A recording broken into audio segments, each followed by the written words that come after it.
Ahí va a llegar el gol del Arsenal. Ozil. Marca Mesut Ozil.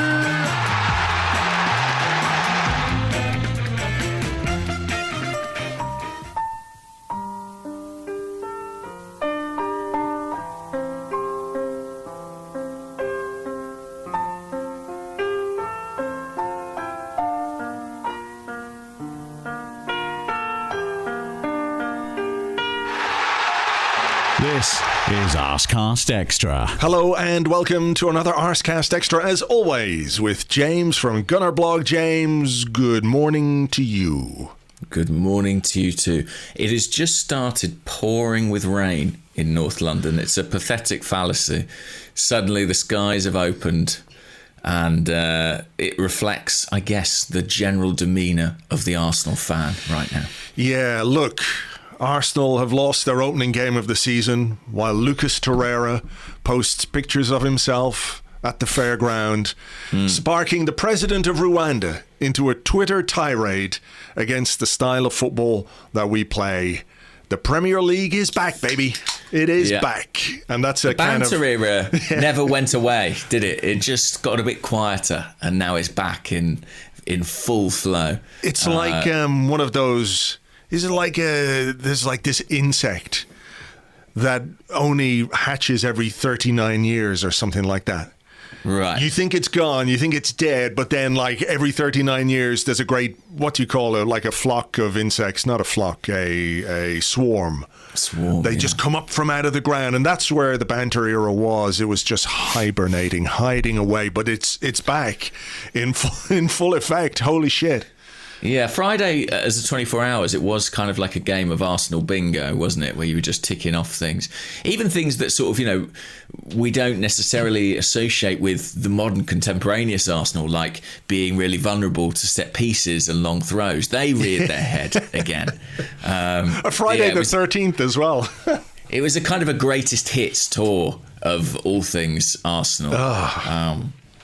But we've had at least, a day to recover from that and try our best to ignore all the other Premier League football and those fans who have been permitted to experience joy.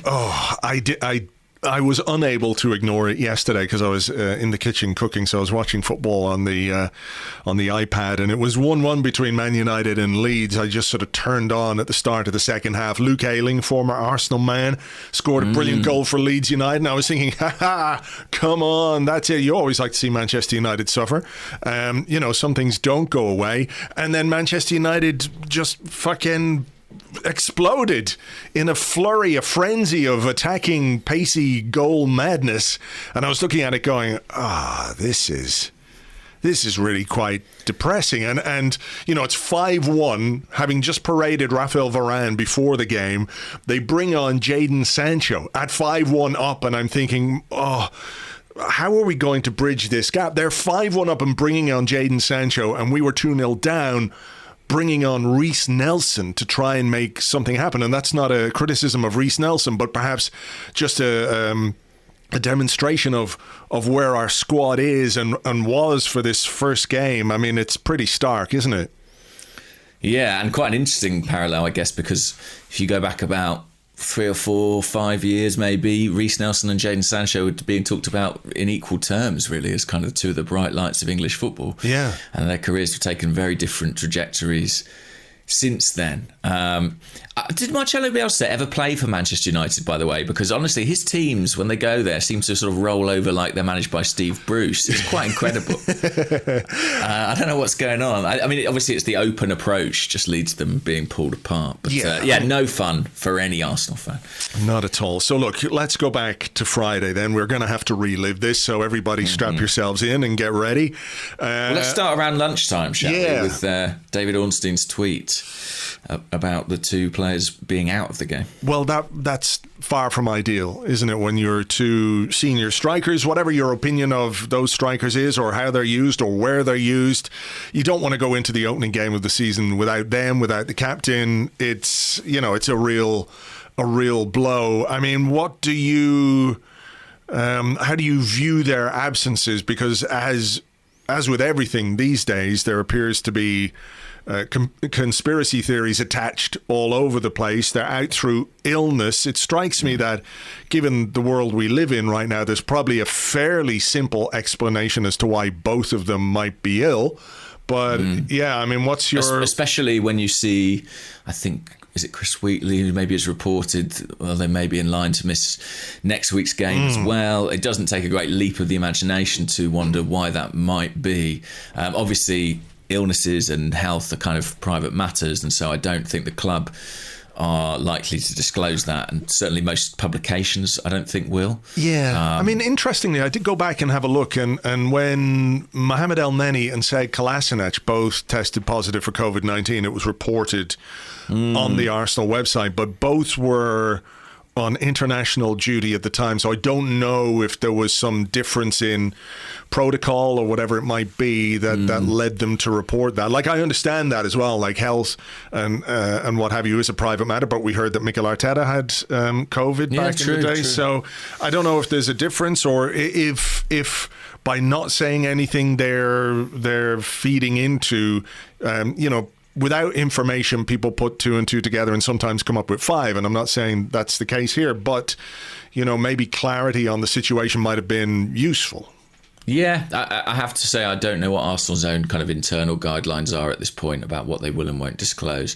I do know that there's nothing to suggest that the fact that they're ill is wrong.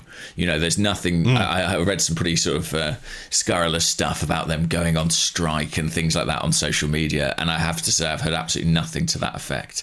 I think Pierre-Emerick Aubameyang, we were told he was ill last season, and there was a lot of question marks over that, and it transpired he had malaria.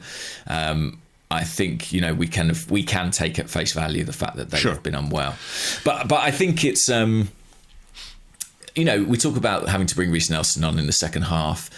I have to say up front that I don't really think you can talk about this game without talking about the absentees. I think it was a huge factor, and to mention the 2 centre forwards, a lot of fans afterwards were like, well, what difference would they have made? And I understand that, because we're not hot on either Pierre-Emerick Aubameyang or Alexandre Lacazette particularly as a fan base right now, but I do think that there is a big difference actually between fielding one of those and fielding a guy making his first Premier League start. Yeah, look, I don't disagree with that, and I don't even know that it's as much about how hot we are or not on either Lacazette or Aubameyang. I think some of it is to do with the way that we play and whether that would be part of it. But I think there's an interesting aspect to this, which is I didn't see it, and I didn't necessarily feel it either, that, you would think normally when you're missing a striker like Aubameyang and a striker like Lacazette, whether you like him or not.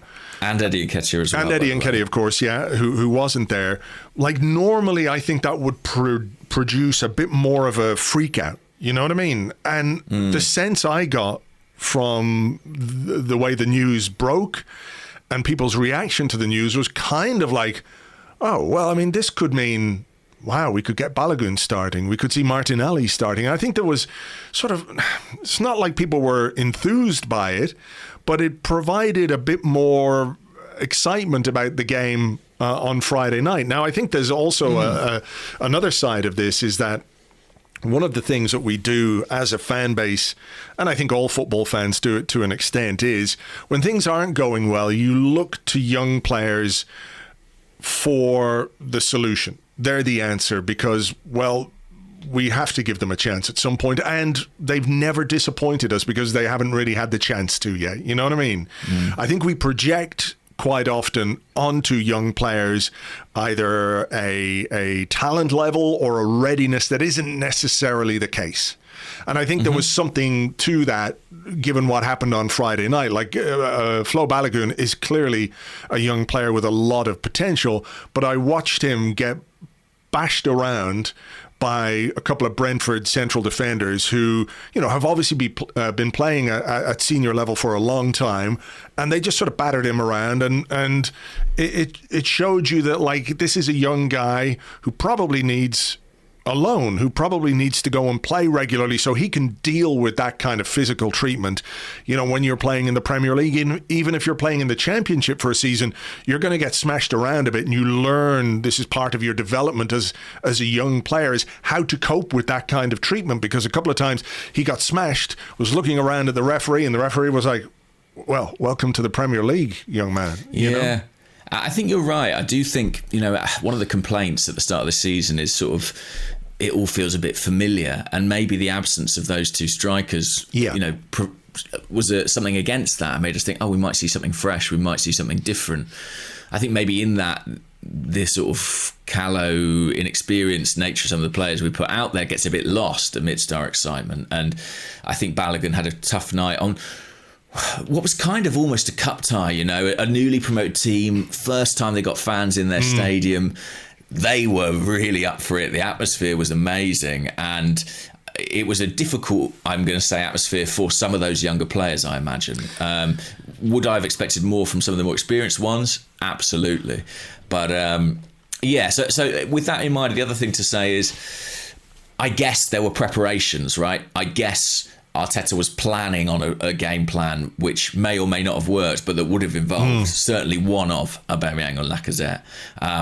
On Friday afternoon, that goes out the window. So I think that I'm not going to say the writing was on the wall, but certainly when that news came out, as much as I was excited by the prospect of seeing something new, I was also concerned. I was already concerned, to be honest, in the week, but that was another thing that made me think, oh, this could be a difficult night. Yeah, I mean, I think that's fair. I was trying to talk myself into being optimistic about our chances of getting a result. And I could see, we're all looking at the fixture list, aren't we, and thinking, you know, that it doesn't get easier. No, but I mean, it felt like this was the kind of game where maybe we could have put down a bit of a marker as well. You know, I get everything that you're saying about Brentford. The atmosphere was amazing. Their fans had a wonderful night. I mean, watching the Sky Sports guys cavorting and singing and getting involved with the crowd. I mean, I don't know what the fuck. I mean, you're pundits, guys, not fucking cheerleaders. It was a bit much, to be honest, but that's neither here nor there, I suppose. You know, they were very swept up, that's for sure. They were. And look, maybe it's the emotion of fans being back in the stadium after a year and whatever out. That's fine, but I think some measure of balance or impartiality when you are, you know, professionally broadcasting on a game would be a bit more welcome. But look, for Brentford, what an occasion. Back in the Premier League, the fans are back, new stadium. But these were things that we knew we were going to have to deal with. These were things that we should have been prepared for, whether you've got Aubameyang and Lacazette or not. And I think, you know, you made the point to me when we were chatting over the weekend, you know, Thomas Partey being out and Gabriel being out, also a bit of a blow for us, but still not unexpected. Things that we knew we were going to have to deal with. And I was concerned about the readiness of the players we have to play in a fixture of this intensity. You know, I think there's something, you know, we've had preseason. We have had a preseason to get ourselves ready for this. And I think too many guys were just, taken in or affected by the occasion a little bit. You know, I can think of Bernd Leno as one. I think Callum Chambers didn't do himself a great deal of good on the night. Pablo Mari, another one. Xhaka was Xhaka. Yeah, Nicolas Pepe, a bit underwhelming, even though he did have probably our best chance beyond the one that Emil Smith Rowe created for himself. But we just weren't up for it. I know there's no sort of tangible way of measuring up for itness, but I mean, we looked a bit scared at times, a bit timid. And like, I think there was a couple of moments where, you know, Brentford, we had a goal kick. Brentford put some men in our way, and we bottled it. The very first one, we went, no, we're having none of this. And I think that set the tone. I genuinely think that set the tone. Like, this is... it does. It does as well, doesn't it? Because, I mean, Arteta has said, how often has he said that he doesn't want his goalkeeper kicking it long? How much work do they do on the training ground to prepare for a team which is going to press them high. Isn't the whole point of playing out from the back that if you can beat the press, you then have all this space to work with and attack into? And if you're not going to do that very fundamental thing that's apparently at the core of your footballing philosophy early on, you just sort of fudge your game plan. I mean, theoretically, Brentford's very aggressive press, as you're suggesting, should play into Arsenal hands. If you surpass it, you've taken 4 or 5 players out the game straight away. I mean, this isn't a Brentford podcast, but credit to Brentford. They play in a very aggressive fashion. They really do pressure high up the pitch. And what they do on set pieces is kind of kamikaze craziness in a way. 10 players up in the opponent's final third sometimes.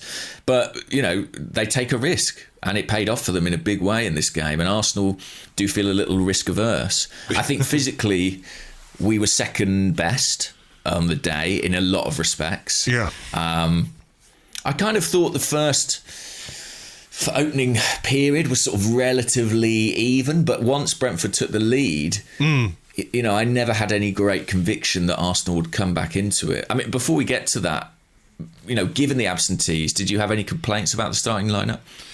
I don't know. I mean, look, he didn't pick El Neni, which is good. I think we all want to see him do something different with the team. And I think Lokonga or Sambi, I don't know which one we call him. He's got Sambi on the back of his shirt. But I thought he was promising. Thought he was one of the bright spots on the day. I thought Emile Smith Rowe, of course, was one of the bright spots. Kieran Tierney. I think there were some positives from an Arsenal perspective. It's difficult to really go over those in any great detail. Kieran Tierney, of course, really effective, even if that seemed to be our only real plan. The Smith Rowe turn and run in the second half was superb, but it felt a bit like the only way anything was going to happen for us was something like that, because this what's the word I'm looking for here? Predetermined pattern play that we have. Once the opposition are aware of that and can work it out, and I've no doubt whatsoever that Brentford's analysts and coaching staff had a very good idea of how we were going to play, whether we had Aubameyang up front or Lacazette up front or what have you, it becomes relatively easy to negate a team's attacking potential when you're pretty much aware of what they're going to do at all times. And it's weird, isn't it? But because there was this stat afterwards saying that we had 22 attempts on goal, which is like the most we've ever had under Mikel Arteta in a Premier League game. And I'm looking at it going, well, okay, that's true, obviously, because, the stats are just facts. But it's one of those, a bit like when people tell you we had the third best defensive record in the Premier League last season. It's true, but you're not quite sure how. Yeah, and fortunately we do have a metric which kind of demonstrates that these days in XG in terms of what those shots actually add up to. And I think Premier League games increasingly, well, maybe it's always been the case, but you realise they are just decided by sharpness and decisiveness in the 2 penalty areas, and Brentford were better than us in that respect. The margins are always fine in Premier League games, pretty much, and it's about what you do in those final 18 yards, and that's where they were superior. I think Arteta picked the team most of us probably would have wanted to see picked, given the absentees. Maybe some would have had Bellerin or somebody else at right back. But aside from that, I think that was pretty much it. I think I would have had Rob Holding in the team ahead of Pablo Mari.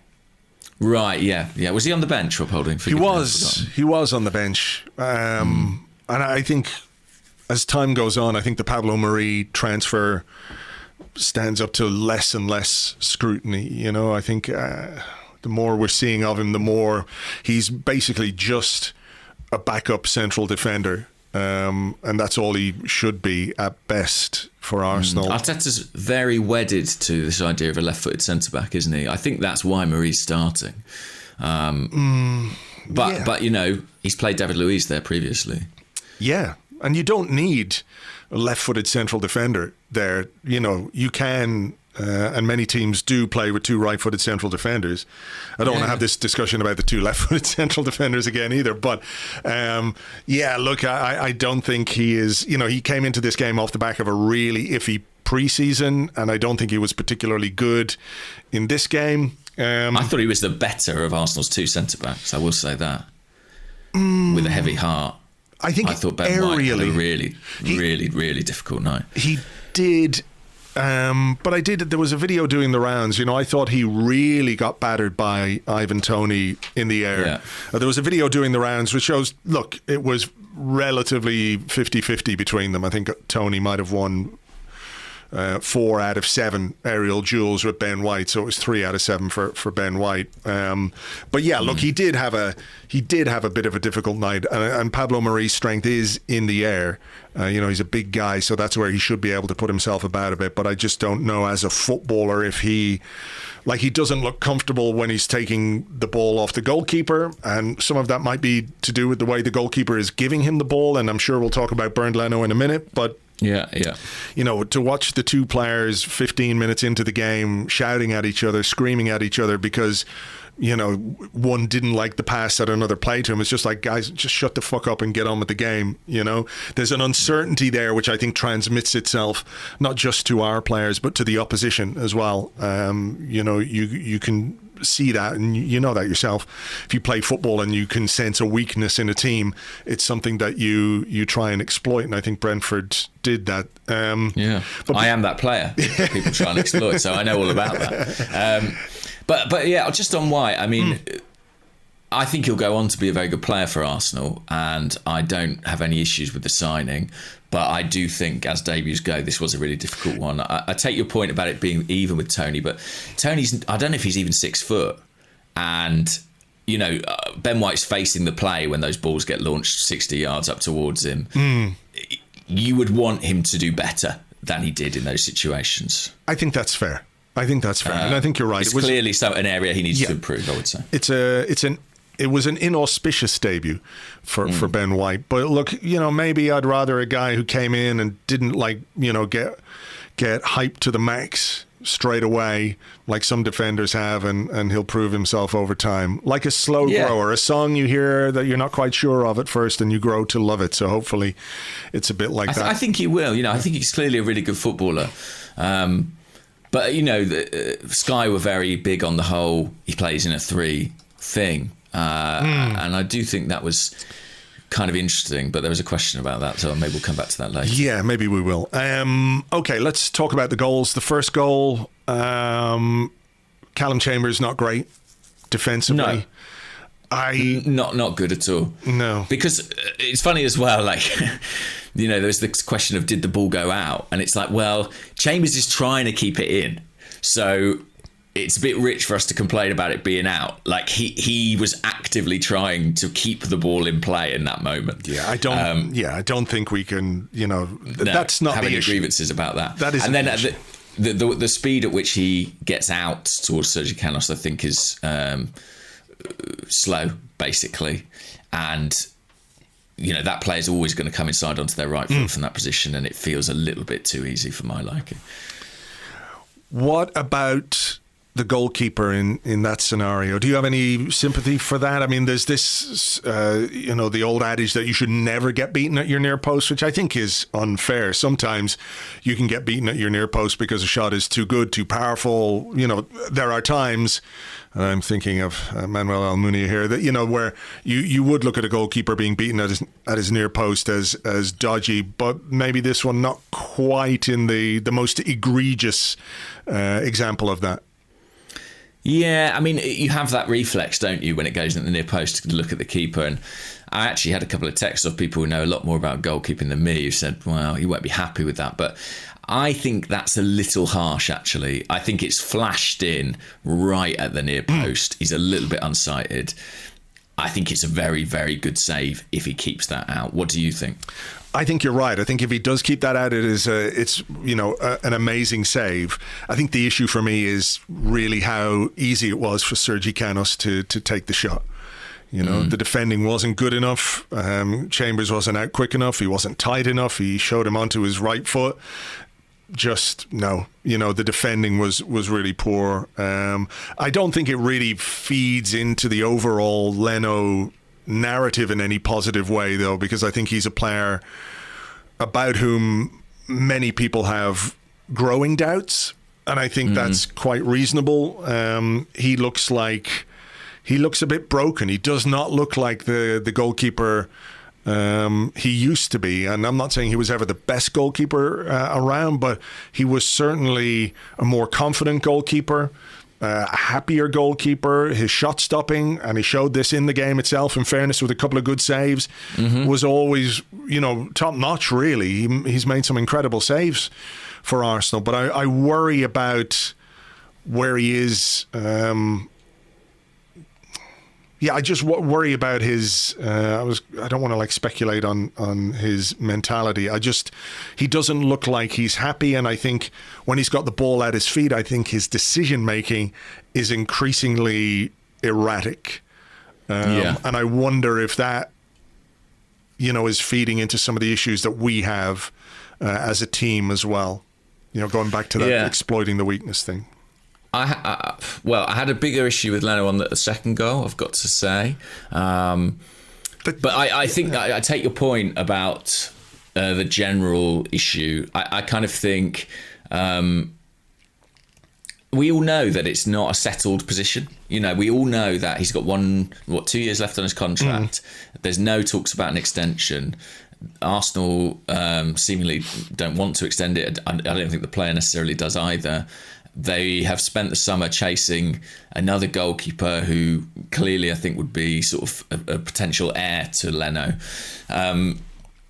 There's no great sort of long-term commitment to the player, and I'm not sure how healthy a situation that is. Yeah. And I think if Arsenal do get another goalkeeper, which they have to do, if it's someone half decent, I think there's every chance that they will be in the sticks before the end of the season, to be honest. Oh, sure. Like if it's somebody with Premier League experience, I think there's a very good chance that they come in and get the nod straight away, to be honest. Really? Yeah, well, why not? Because Leno's form has been a worry for a little while, and it's not like he's gone away, come back at the start of a new season and hit the ground running. You know what I mean? It's not like he's wiped the slate clean, right? I'm determined to come back and do it. It just feels like it's getting worse. I'm curious about what you said about the second goal, where you had an issue with Leno. Now, I think he is being fouled, 100%. I actually agree with that. Yeah, but I also think it's weak, and I think both things can be true. That's it, yeah. But I think I also have an issue, not just with Leno, because I think he has to be stronger there. He has to not get bullied. He has to let the referee or make the referee know that he's being fouled. Goalkeepers are a protected species most of the time. So, any slight impedance on the goalkeeper usually means there's a foul given, or the referee, will reset and tell the guy, if you keep doing that, it will be a free kick when this corner comes in or throw comes in or whatever it might be. I also think there's something to look at from the outfield players, maybe not protecting their goalkeeper in a situation like that. If they're seeing it happen, get between your goalkeeper and that man. Don't make it easy for the opposition to foul your goalkeeper. So I think Leno should have been stronger, but I also think there's a lack of backup, for want of a better word, from those around him. Yeah, what Brentford do is actually really clever, because when the guy's lining up to take the long throw, and if you watch it back on the clip, anyone at home, you'll see this. Leno is stood completely alone. So Arsenal are sort of, set up for the set piece, and Leno thinks, I'm clear here, I've got a free run. And the Brentford number 18, Janssen, he trots in and stands on Leno as the guy is running up to take the throw. He walks. He doesn't even run. He walks from the edge of the box and just ghosts in to be on Leno, the second the throw-in is taken. So it's perfectly timed because Arsenal think they're setting up for one thing and Brentford flip it and do another. Right. They've always been very innovative with their set pieces. That's a nice piece of smart play. So I'm a little bit forgiving of other Arsenal players simply because until the ball was in the air, this wasn't really... It's not like they were wrestling for 30 seconds. However, he is fouled, yes. But like you say, goalies get away with all kinds of shit in the penalty box, you know? It's very, very unlikely that if Leno gives a bit back, a penalty will be given. And to be honest, if Leno falls on the floor, it's probably a free kick. Yeah. I just felt it was kind of sort of a great example of one of the flaws in Leno's game. And I'm a proponent of Leno, someone who's sort of really stood up for him at times and think he's a good goalkeeper, but he does stay stuck on his line in these situations. He's not very comfortable coming to collect the ball, coming to punch it, coming to catch it in these scenarios. And I think that's one of the reasons that the coaching staff aren't as enamoured with him as they might be. And I do wonder what... Yeah, I mean, I guess any talks to bring in another goalkeeper, you know, are all the more urgent, I think, given this performance. I just thought it was sort of the sign of a goalkeeper who, like you say, maybe his confidence is really waning right now. Yeah, and look, it just highlights, I think, why we need another goalkeeper. And even if Leno were playing well, we still need that other goalkeeper. I think it's possible for a player not necessarily to become complacent, but if you don't have any pressure on your position, if you know you're going to play week in, week out, and it doesn't really matter what you do, like at the moment, that's the situation for Leno. He knows he can chuck one in week after week, and they're just not going to play Runerson. They're not going to play in the squad, of course, the other day as well. It was Karl Hein, wasn't it? Was on the bench. Yeah. So, you know, I think the gap is sort of too big unless your hand is completely and utterly forced by Leno being absent. So that's not a healthy situation for the player. It's not a healthy situation for the club, and hopefully that's one that they get sorted sooner rather than later. Yeah. It was interesting as well, you know, David Raya had a decent game at the other end of the pitch. But I find it funny. I mean, I understand everyone's frustrated with the club, but there is a tendency at the moment to use anything as a stick to beat them with. You know, I saw a lot of fans being like, why didn't we get Raya? But 12 months ago, they would have been saying, don't get Raya. He's recommended by the same coach who bought Runerson. Do you know what I mean? I do think there is a lot of that revisionism going on. So it's important to... try and keep a level head despite all the issues. Right, so we were 2-0 down. Bukayo Saka came on, which was good. He looked positive. I think he interacted quite well with Kieran Tierney. It was quite something, wasn't it, to see how little Martinelli and Tierney actually connected during this game. I think they had, one pass between them or something like that. You know, and I mean, what do you put that down to? Do you think, I mean, I thought watching that first half, Martinelli was very, very central. And I just wondered if he might be able to offer Tierney a bit more support. But I had to assume that given how structured everything is under Mikel Arteta, that was the instruction from him. Yeah, and I guess it makes sense if you think about the way... I know he's a very different player, but Emil Smith Rowe was asked to play on the left-hand side last season, you know, to come in field and create that space for Tierney on the overlap. But it didn't work brilliantly. I mean, I thought Saka was another big miss from the starting 11. I thought he improved us when he came on, as you'd expect. He looked good. He obviously needs to start the next game. Yeah, I mean, Martinelli, it's a tricky one. He sort of came straight back in, didn't he, after the Olympics, and didn't have his best game by any stretch of the imagination. I would, if Saka had been fit to start, I would have been very tempted by going with Martinelli as the centre forward in this game. Yeah. But clearly, I mean, we can only assume they didn't feel that was right for Saka, and I guess that forced their hand. Yeah. Look, if Saka starts and gets an injury, everyone's going crazy because we didn't give him enough rest after a busy summer. You know, there are situations where I think it's impossible to win one way or the other. I mean, you win this game against Brentford, and this is not an issue anyway. But that's a bigger thing. there wasn't a great deal on the bench, though, was there, when it came to scoring goals? We didn't have another striker.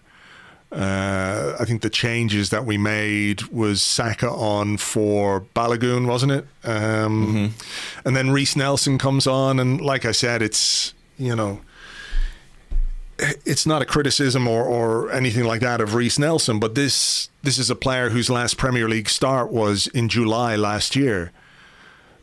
He barely played a second in Premier League terms last year, and now we're in a situation, and I accept that there are injuries to Nketiah and Aubameyang and Lacazette's absences were not planned, but it just didn't feel like it didn't feel like good squad planning for that to be the kind of change that we had to make. And I'm curious also for your thoughts on the last substitution. Nuno Tavares came on, the guy that we bought as backup for Kieran Tierney at left back. He came on at right back, ahead of Hector Bellerin, who was on the bench, Cedric, who was on the bench, Ainsley Maitland-Niles, who was on the bench. At that point, it felt a bit like a bit of a Hail Mary sub anyway, didn't it? Just like throw the new guy on and see what he can do, and maybe he can bring something that I know these other guys can't. But do you think there's a message in there somewhere?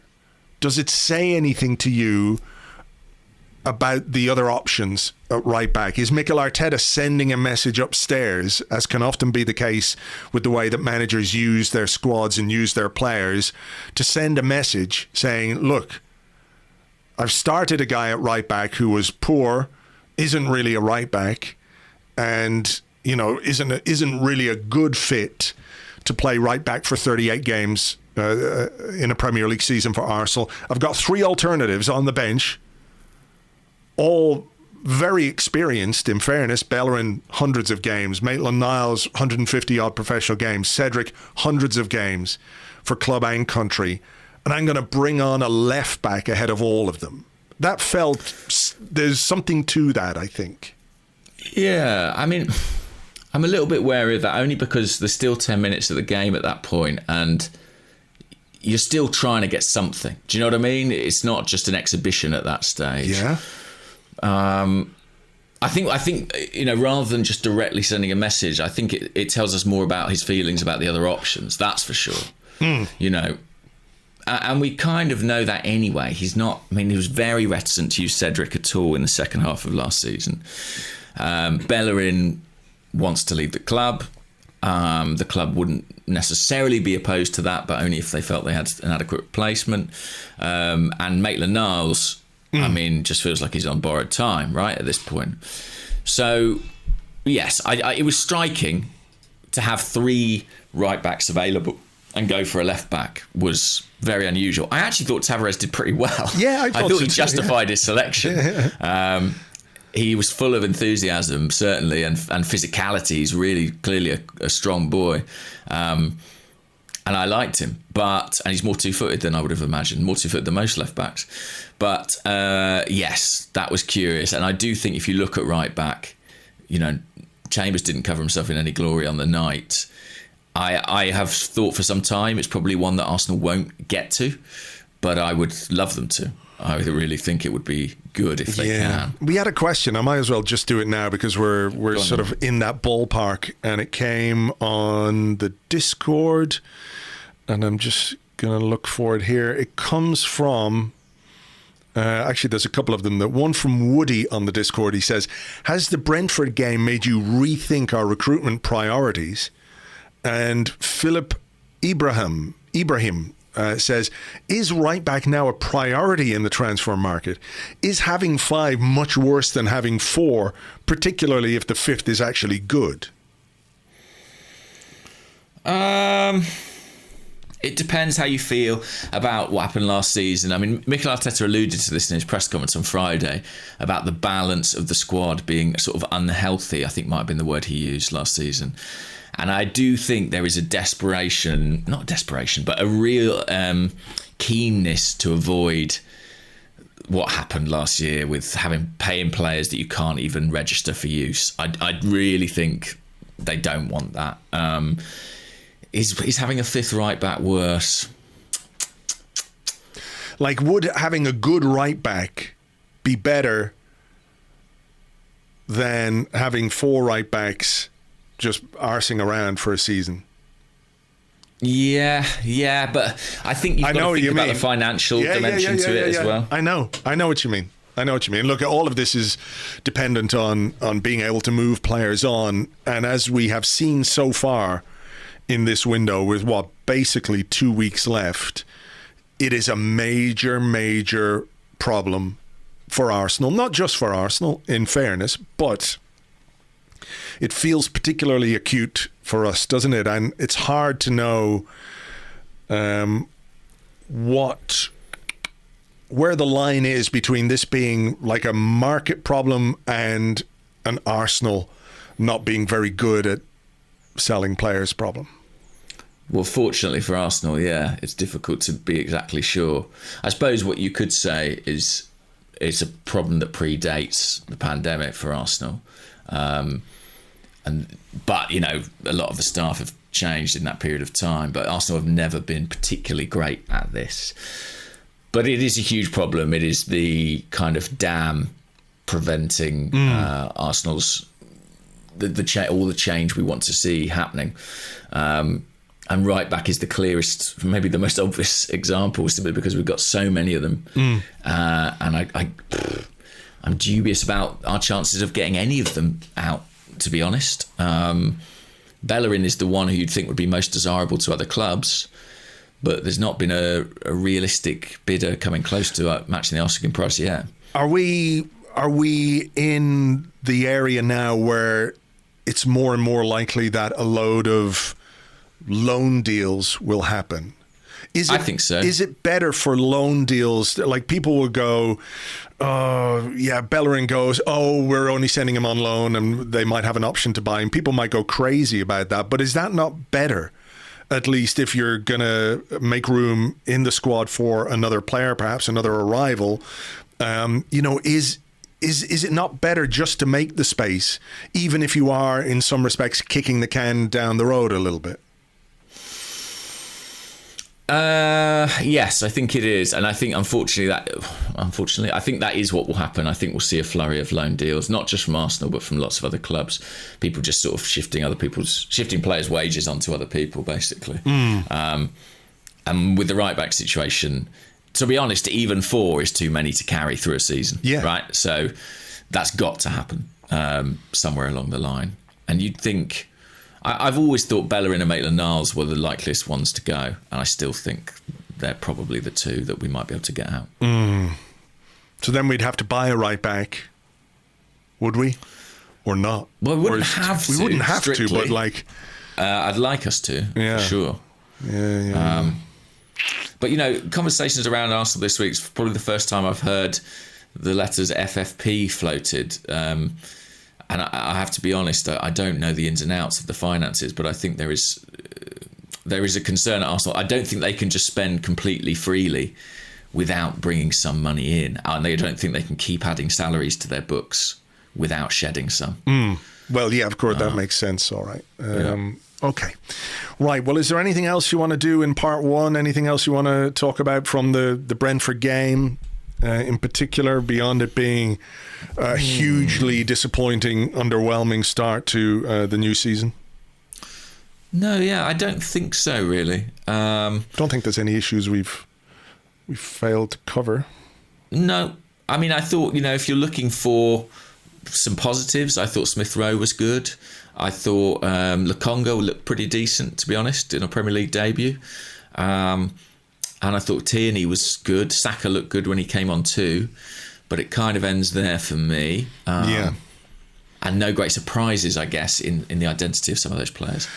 No, that's true. I mean, if you were going to, before the game, talk about who you think was going to make a positive contribution, it would be those guys.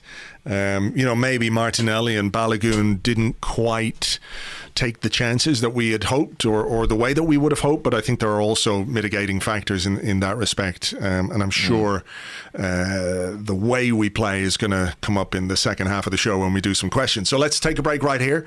We'll come back with your questions and more in part 2 right after this.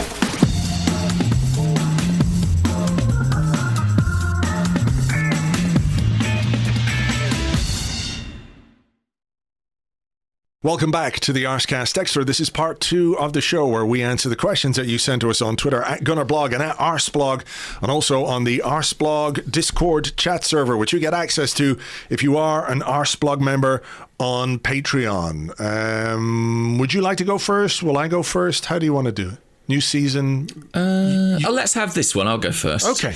Because it's a different take from Joe, Captain Joseph, who says, despite the result and the general lack of excitement against Brentford, are we overreacting? We played a team with fans in their brand new ground for the first time on their historic return to the top flight without 3 strikers, our best midfielder and our left-sided centre-back. Are we overreacting? There's great replies. One guy just replies saying, this, and then another one says, people like you are the problem with Arsenal. The club has been on a downward spiral for a long time, and you always have one excuse or another for mediocrity. Well, I don't know about overreacting. I think what we're reacting to is stuff that we feared. Do you know what I mean? It reminds me very much of that Aston Villa game that we talked about, the 2013 one, where... Yeah. I think at that point we'd only signed Mathieu Flamini on a free transfer. That's it. In fairness, we've spent the best part of £100 million in this window on various different players. But there was that sort of just outpouring of anger and frustration that I think was about much more than just that one game. I don't know if I would call it an overreaction. I think actually, I might call it an overreaction. I might call it an overreaction. Look, there's a logical part of your head which says it's just the first game of the season. But, look, I'm not making any excuses for it. The logical part, it's the first game of the season. It was terrible. We lost. That's not good. But there's a lot of time to put things right, etc., etc. I get that. At the same time, though, I can't shake the nagging feeling that this performance and this defeat is symptomatic of a wider malaise. You know what I mean? It's difficult for me to sort of look at this thing in isolation because I don't think it exists in isolation. It's the first game of the season, but it's not the first game that Mikel Arteta has ever been in charge of. If you have concerns about the way that we play, you can't just say, well, it's the first game of the season. But, we've got more to go on than just this game. You can write off preseason. I think that's fair enough. It's okay to sort of say it's just preseason and what have you. But, look, there's always going to be an element where people overreact. There's always going to be a point of view which is informed by the worst case scenario outlook.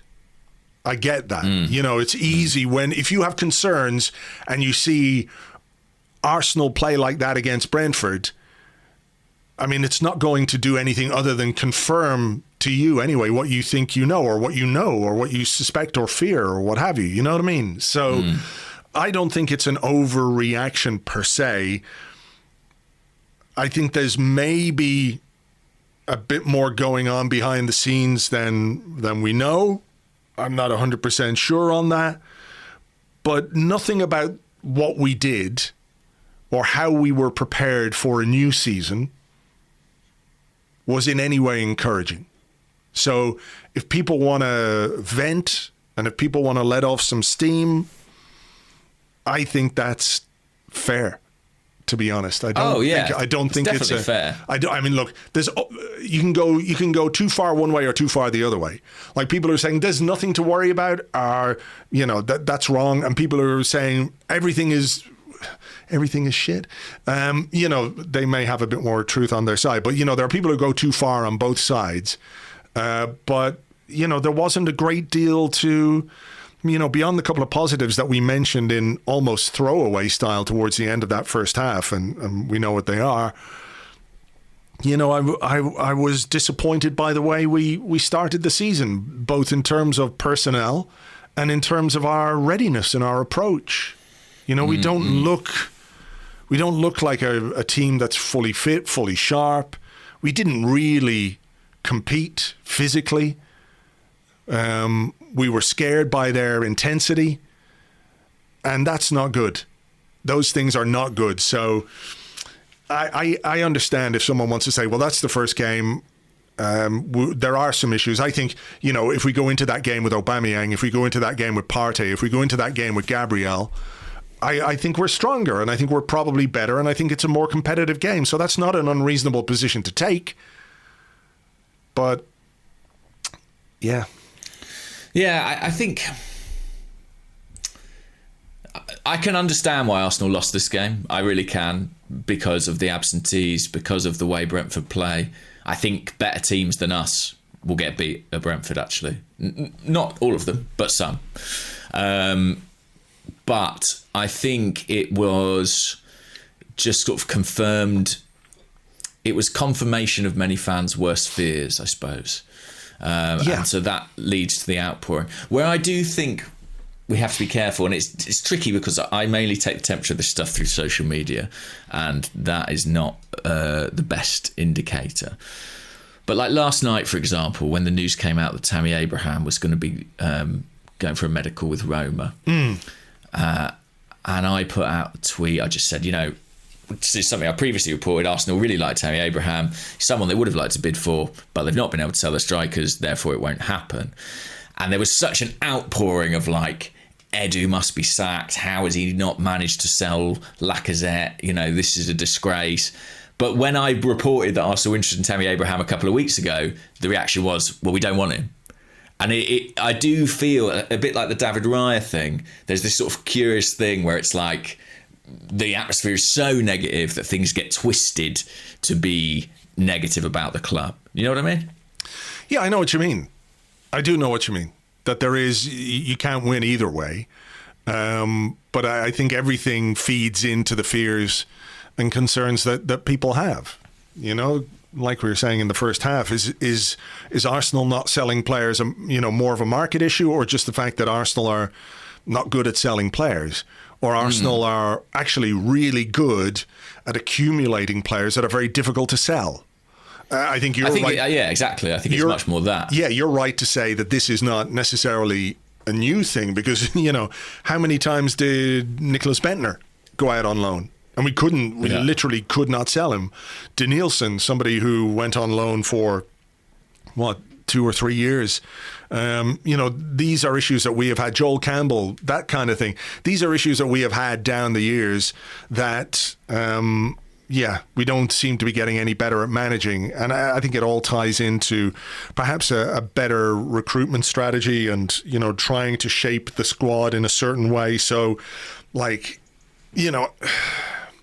even if everyone got sacked tomorrow, you've more or less sort of future-proofed elements of your squad by bringing in younger players. You know what I mean? That there's more rigor there for, a new manager or a new technical director or a new head of football to work with in the future.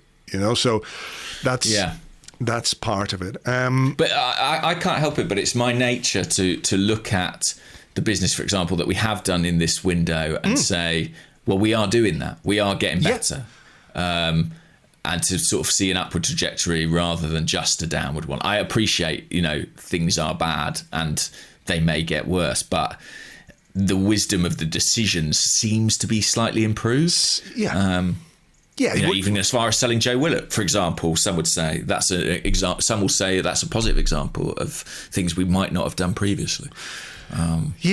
Look, there are, if you want to look for those as positive signs, I think they are positive signs. So, maybe in 4 years we're sitting here talking about, God, we can't sell Nuno Tavares after we gave him a contract extension, blah blah blah. But maybe. Who knows? But that's also worst case scenario thinking.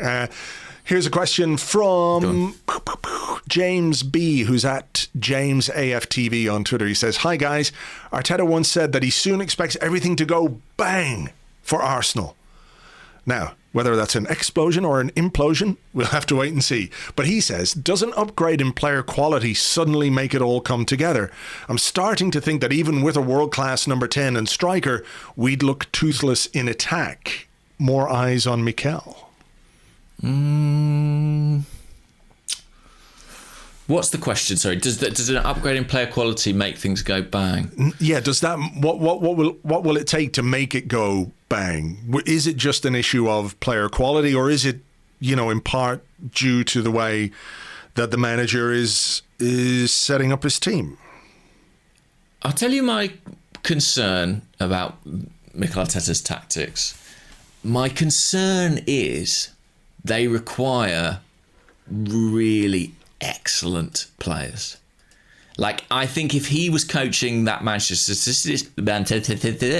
City squad, or if he was coaching maybe the Chelsea squad or maybe the Liverpool squad, I suspect he'd be able to get a tune out of them, because what he's asking, for example, of his defenders in the way they play out, or his strikers in the way they link the play, I think is very difficult.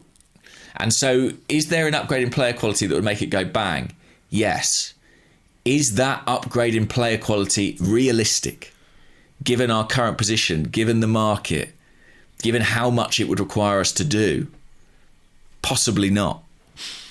And so, when you're not a very good team, and I would argue we're not a very good team, you have to maximise the individual qualities of one player or several players. So to take a really extreme example, Crystal Palace, right? They weren't very good for the last few years, but they saw what they had in Wilfried Zaha and they tactically accommodated it in a way that emphasised his strong points. I kind of think that Arsenal, we're a sort of good mid-table team at the moment. We might not like that fact, but we are.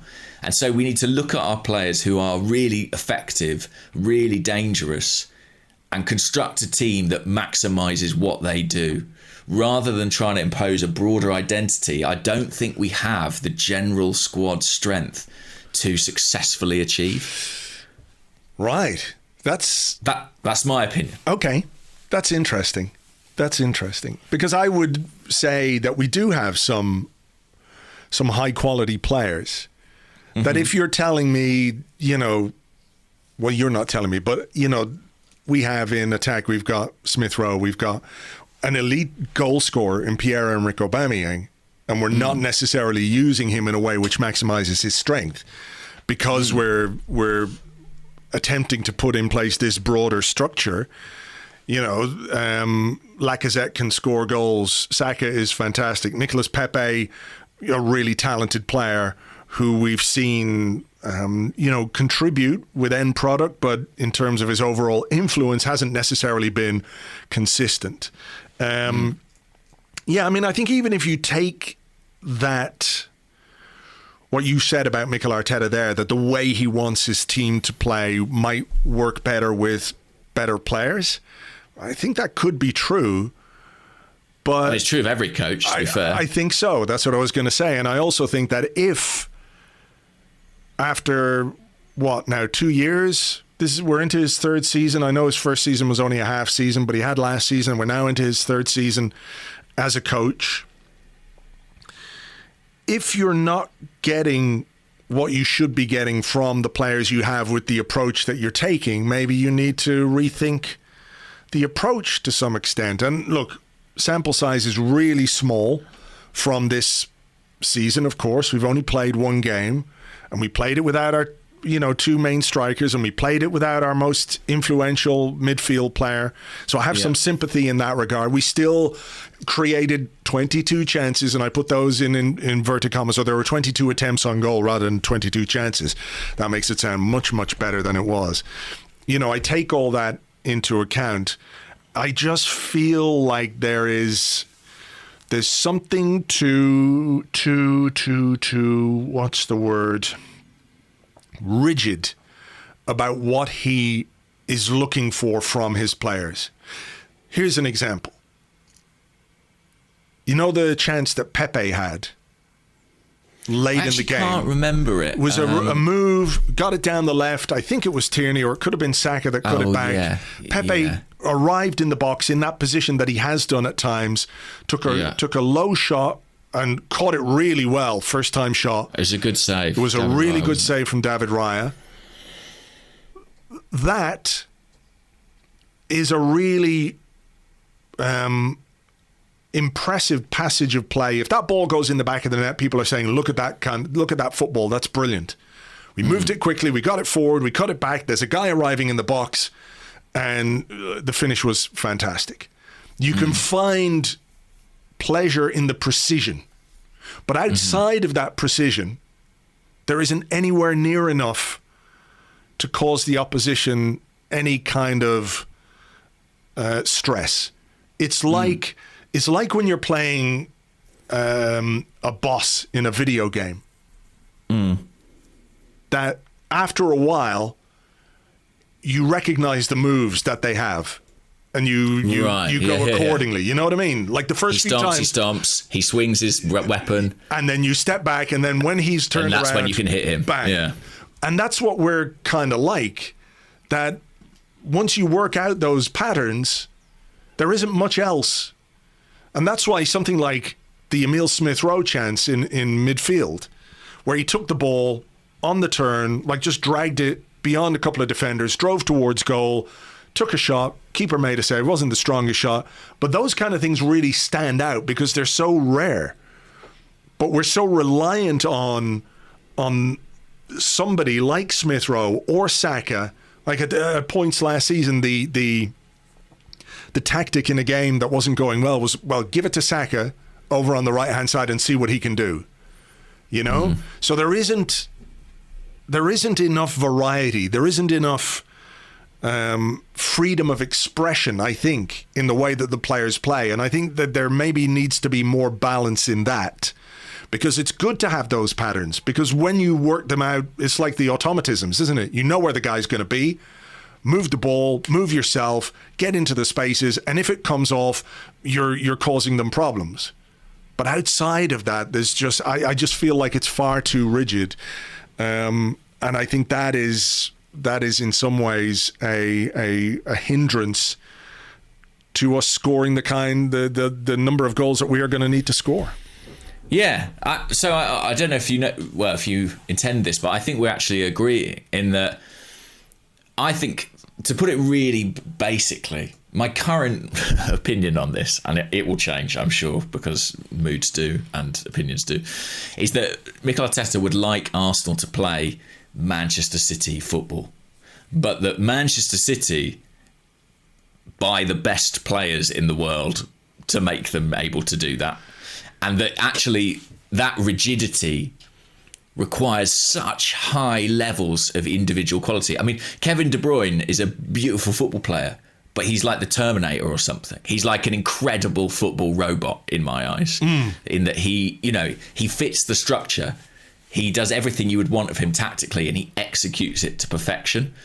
And I just think Arsenal's players are just a lower level of quality. I know we've got some really good players, but I just think they are. So I think you're right. Like, you have to look at what you've got in the squad and say, how do you maximise that? Like, and I think the less the overall quality of the team, the more important it is you emphasise the individuals you do have who are really brilliant. Yeah. And I think Arteta's not really sort of admitted that to himself at this stage. I actually think the closest he came to admitting that is when he was playing the 3-4-3 or whatever it was, when we won the FA Cup, where it was very kind of pragmatic in some respects, but there was really a clear plan to kind of, okay, well, we're going to use these guys we've got on wing back, or we're going to release Aubameyang in this fashion, Yeah, I mean, even if you don't like Aubameyang on the left, you have to admit that it did, in many respects, allow him to have a really big impact on important games.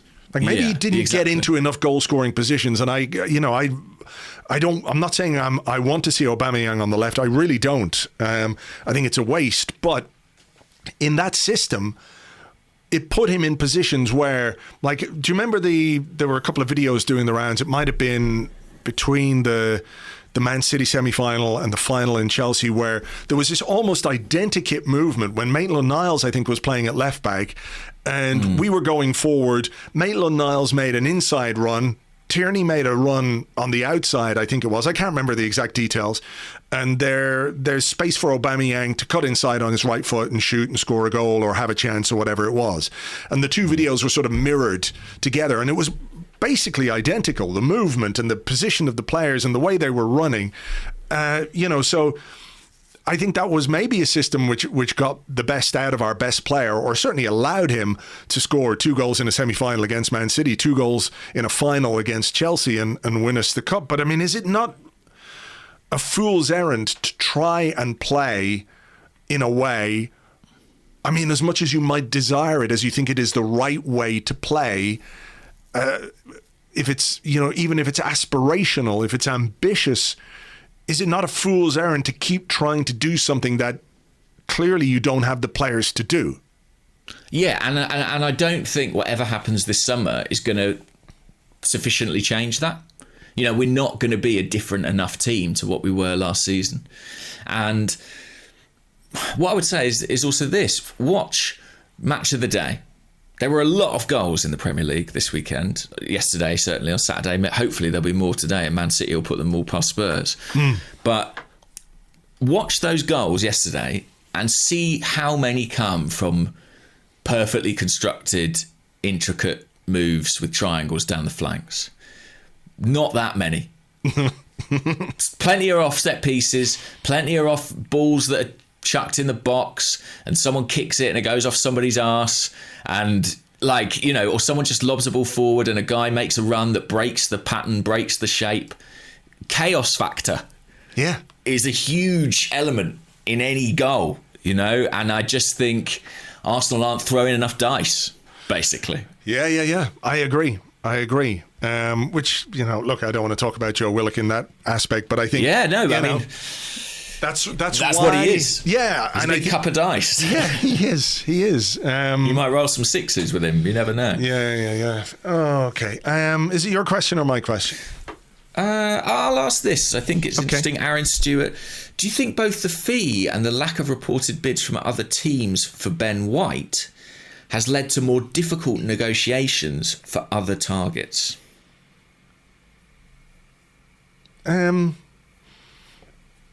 No, I don't know why they would be related. Do you? I don't really understand. I think it has. I think there was other interest in Ben White, but not as serious. But I do think, Arsenal, it was reported, and I believe it's true, bid 5 times for Ben White before ending at the £50 million figure. And I do slightly worry that if you're bidding for a player, like Ramsdale's an example, Arsenal made 2 written offers and 1 verbal. Are Sheffield United not sort of within their rights to think, they went 5 times for the other guy? They went all the way, we'll just hold on until... Yeah. Okay, fair enough. Okay, I see. And also, like Ben White, 50 million, we all know it's a big number, don't we? Even if we think he's a really good player, I do slightly worry that... I'm not going to say we've made life hard for ourselves, but any selling club is going to look at that number and look at the number of times Arsenal came back and think, all right, well, we might as well sort of try and squeeze them. Do you know what I mean? That's the. I don't know if that's the case or not, but it's a potential concern. The other way you could look at it is you could say, well, everyone knows we've spent our money on Ben White, so they shouldn't be trying to squeeze us for any. Yeah, maybe that. I suppose the other thing is that you're not always going to be buying the Ben White from another team. And Brighton, held on to him and held on for that price because... they really, really rated him. He was a player... And centre-forwards and centre-backs cost a lot of money. They would have liked to keep him. This is not a player that they wanted necessarily to sell, but when the money becomes too big, you've got no choice one way or the other. And they decided that 50 million was that.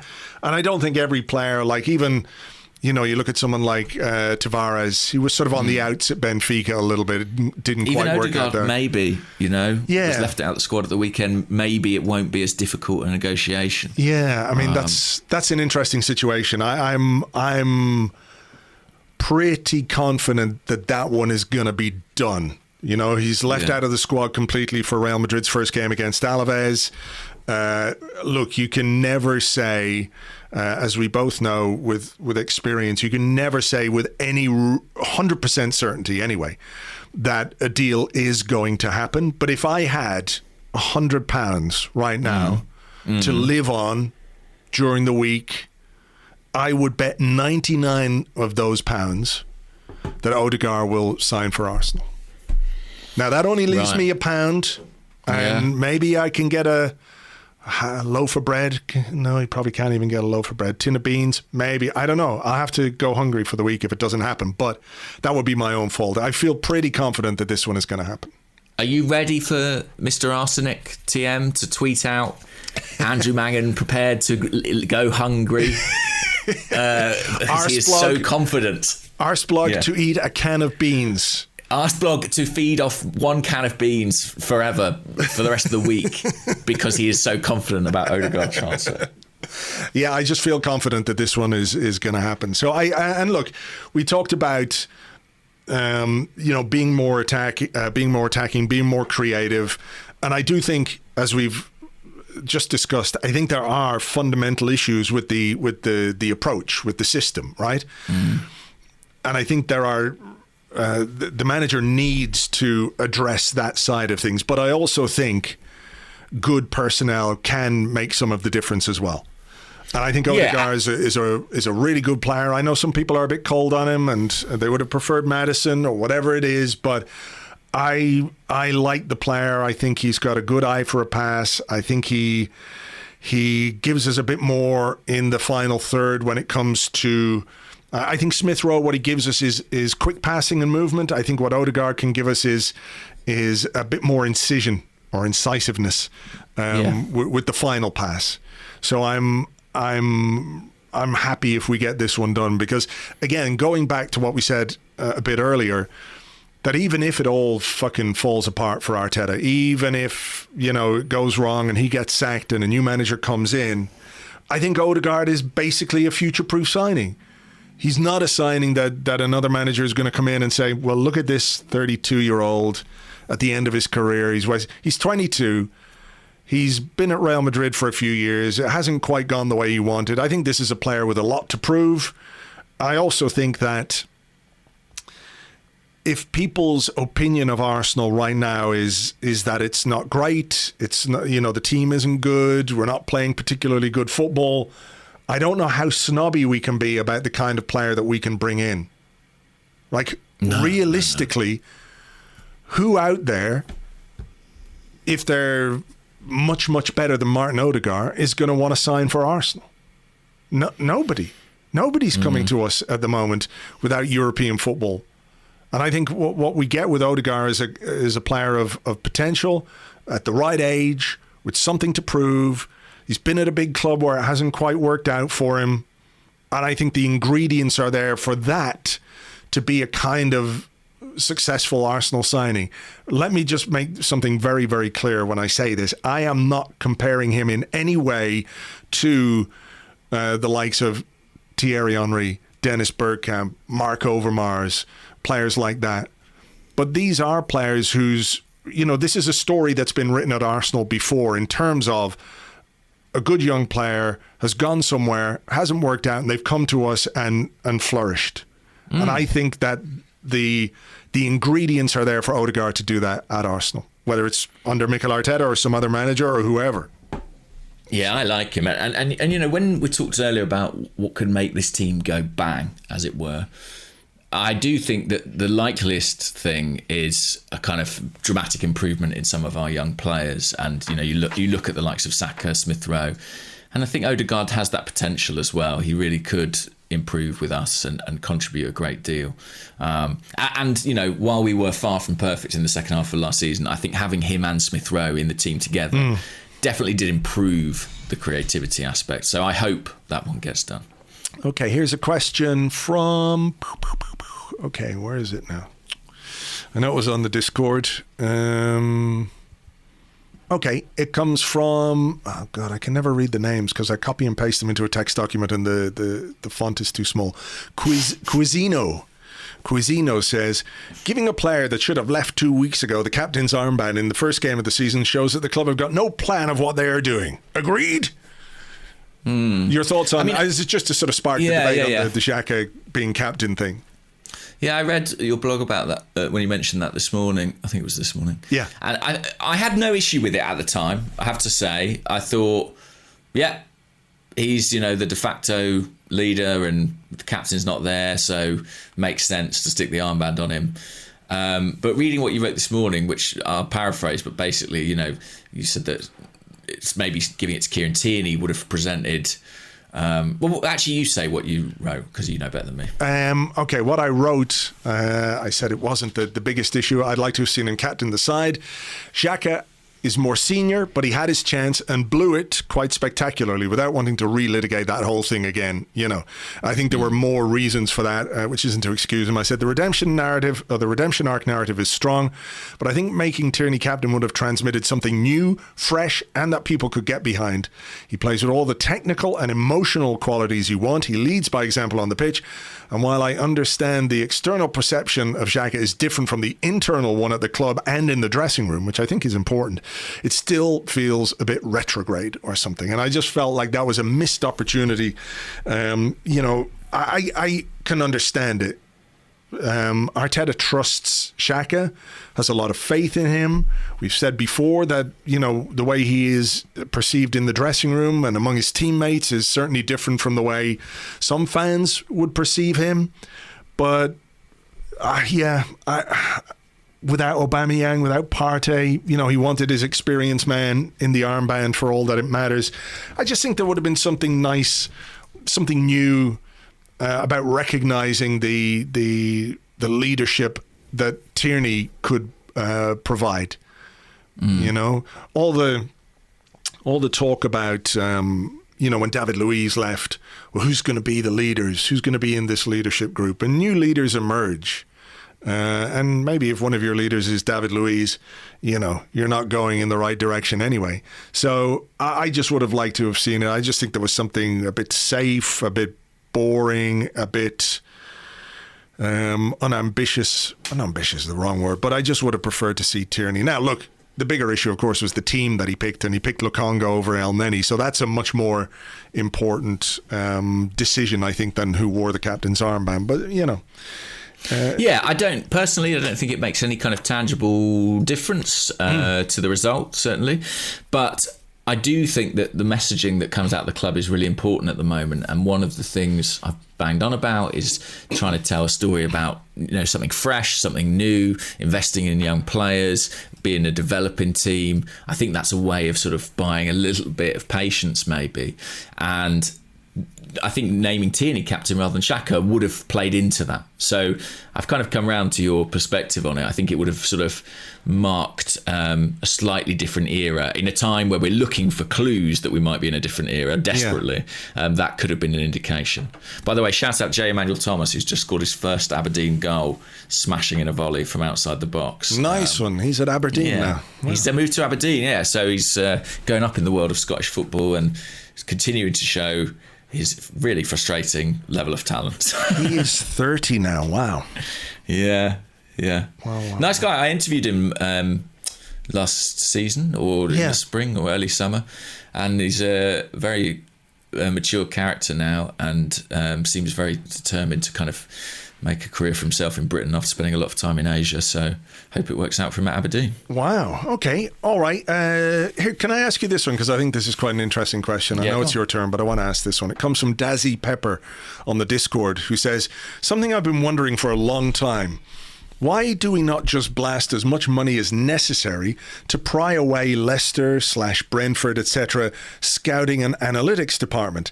This happens constantly in American baseball. The team achieves success and then every other club picks off their brain trust with higher wages and a promotion. Why aren't we doing the same? If we're going to get torn apart by the architects of, in inverted commas, lesser clubs, why aren't we eating them. I would gladly blast StatDNA and Edu into the sun for either of those clubs' leadership at the head of Arsenal. So you don't have to address the concept of blasting Edu into the sun, but the rest of it. Oh, right. That's where I was going to start. Yeah, actually. I thought as much. Well, interesting times at StatDNA. I mean, I don't know if you saw the news, but Sarah Rudd, who had taken over there from Jason Rosenfeld, has now left the club. What's it called now? It's not called StatDNA. Arsenal Data Analytics, I believe. I mean, I think on the analytics front, Arsenal made a substantial investment in StatDNA a little while ago. I think they paid more than £1 million, £1.5 million maybe for the company, and so I think there is a kind of. And they've been working with them for a long time, so I feel like there is they're unlikely to sort of break that relationship and start working with another team. I mean, Brentford are a fascinating club, but they have a really different model to Arsenal. I mean, they don't even have an academy. They basically decided that having an academy wasn't a cost-effective practice for them, and so they run a B team instead, who play a series of friendly matches across Europe essentially, and use that as a breeding ground for their first team. But I didn't know actually that happens in other sports, that they'll just go and get a recruitment team wholesale. It's not something you customarily see in football. Like, even if a chief scout moves, it's quite unusual for their whole network to move with them. Yeah. And often I think there are often contractual things that prohibit things like that. So, when your exit is secured, you sign something that means you can't just take everybody with you. That might be a part of it. But it's a tempting idea. It is. And Arsenal have got a blank slate, really, in scouting terms. Yeah, we don't have any. We fired them all, and then we hired a recruitment company to help us find some more. So, I mean, am I right in thinking that Everton tried this with, was it the guy from Leicester? Was his name? He came. Steve Walsh, yeah. I don't know how much of his network came with him. Yeah, but that's what I think what Everton were trying to do. They looked at some of the successful transfers that Leicester had made and said, okay, well, let's get this guy in to do it. I'm not sure. I don't think he is still at Everton, but I don't think it necessarily worked when he was either. So, well, the parameters were different is the weird thing. He's now at Charlotte FC, apparently, in the States. Is that right, Steve Walsh? I don't know. Because there's Steve Walsh who played for Leicester, who's a different man. But I think, I think the parameters at different clubs are so different that sometimes it's not always easy to make that adaptation. I mean, Arsenal did do this in a sense when they hired Sven Mislintat. It was looking at what Dortmund achieved and trying to replicate some of that. I mean, what's difficult then is... Go on. No, I was just going to say, I mean, that's a smart move. But what would be smarter is to give a guy like that time to work. I guess so, but and I've got a lot of good things to say about Sven, but when he came in at Arsenal, he was involved in the signings of Aubameyang, Mkhitaryan, Sokratis. Would he have made those signings at Dortmund? I don't know. Well, I mean, what remit was he operating under? What was he told that we needed? If he was told we need a centre half, but we need an experienced centre half, of course, you can default to that. And I think, look, some of the deals don't really stand up to a great deal of scrutiny, but he's doing good work at Stuttgart now. And I think that's with the benefit of time and being allowed to operate in a way which I think fits that club. And you know what? If we were heading into, this kind of refresh, this kind of rebuild, whereby you're looking to fill your squad or replenish your squad with younger players, a Mislintat style guy, I think, would be far superior, or would be far preferable to some of the alternatives, But of course, he paid the price because of the internal politics, and Raul got him booted out and everything else. So it didn't quite work out. But yeah, look, I can see why at that time Arsenal said, what's the most, or one of the most attractive things about the way Dortmund operated was, they managed to stay pretty competitive in a league. In a one-team league. They won the title under Jurgen Klopp. They were competitive in Europe, as we know, because we faced them. But what they were able to do was marry the the thing where Bayern came along and just signed their best players off them, and they would then reinvest that money into good young players.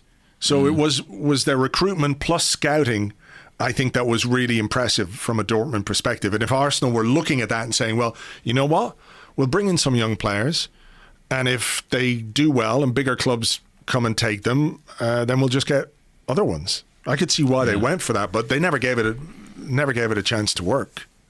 No, and Dortmund continue to be quite effective. I mean, look at what they've made on Jadon Sancho, for example. But anyway, yeah, I think it's an interesting idea. I mean, Arsenal, as we know, and as you mentioned, are trying to expand their scouting team. I don't think it's, quite the case that they're looking to, pull one out of another club. But if you were going to, Leicester would be a pretty good place to start, that's for sure. Yeah. It's time for your favourite question. What's our starting 11? Well, it's close. Mark McFall on Twitter. Is our best option of getting results reverting to a back three? White got bullied by Tony in a 2 but excelled in a 3 at Brighton. It would also allow us to get the most out of Maitland-Niles. Seems Arteta is trying to play a certain way without the players to do it. Okay, I don't think getting the best out of Maitland-Niles is a priority. With all due respect to him. True. I actually think that the defenders we have, the central defenders we have, are better suited to a back three than... Right. I don't know that we have that pairing. I don't know that we have the dominant pairing that we need. I actually agree, yeah. I mean, right now, maybe Ben White's going to mature into a really good back four defender, but right now, I'd say...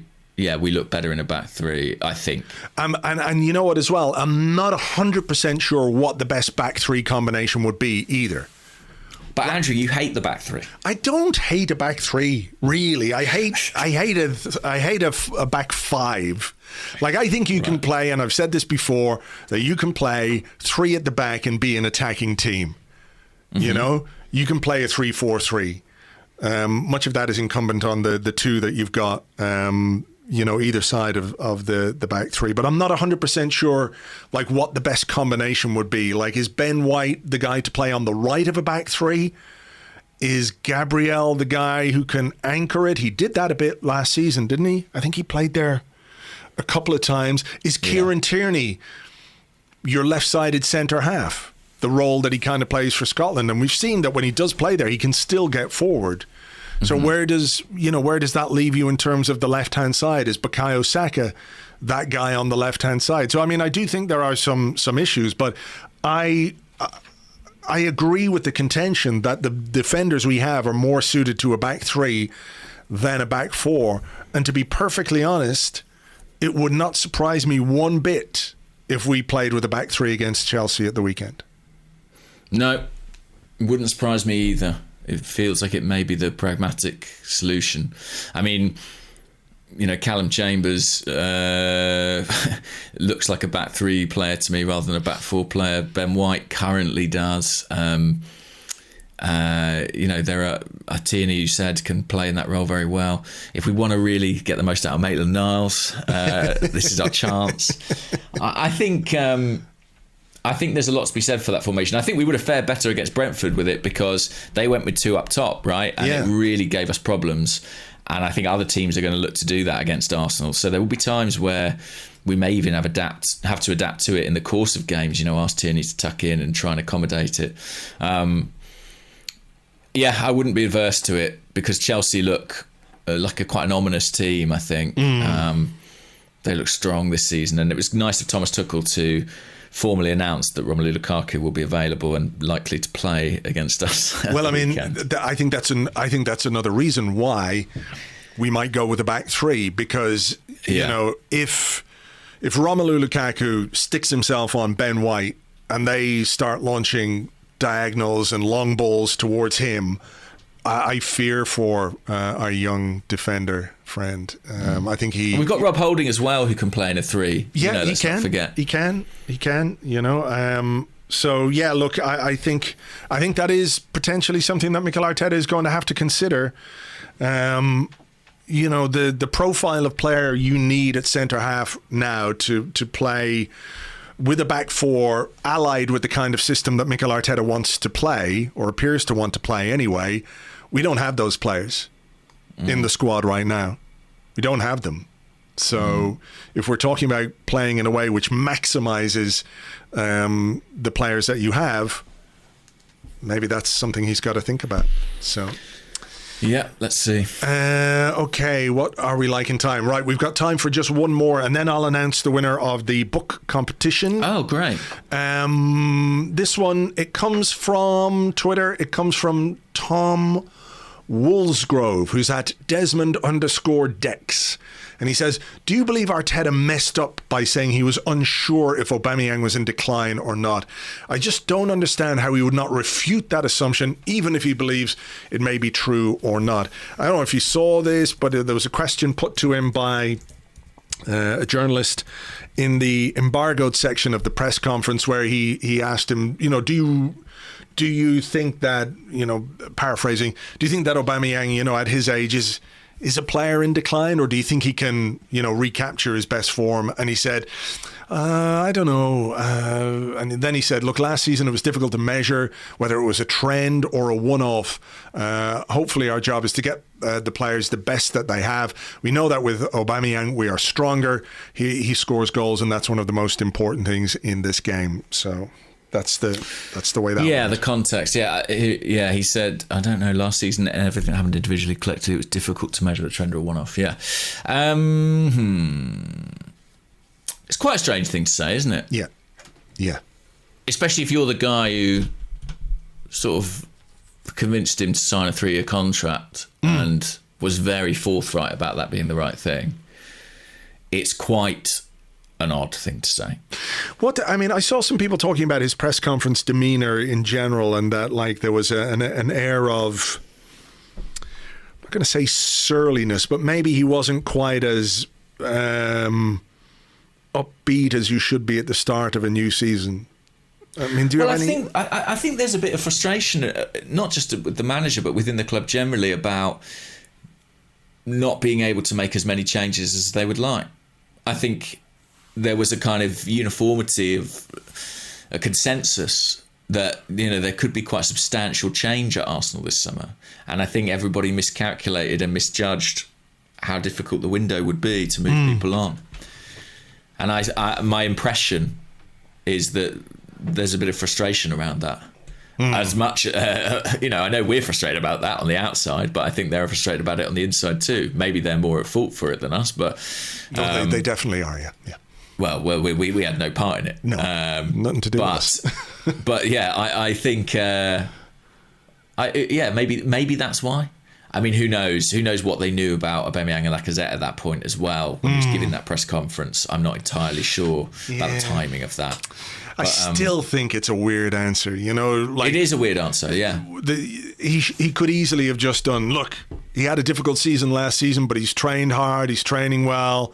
We're confident that he can, score the goals and remind everybody, what a great player he is. Whatever it might be, he didn't have to build a statue, but I found that answer a bit. Yeah, it is odd. weird. It's definitely weird. And also with some players, you'd be like, I see what he's doing here. With some players, you'd be like, well, I don't know. I guess it's up to him to prove it. And you're sort of doing a bit of, stick rather than carrot and laying down the gauntlet. If it was Cristiano Ronaldo and you said that, you'd be like, he's going to come out and score a hat-trick the next week.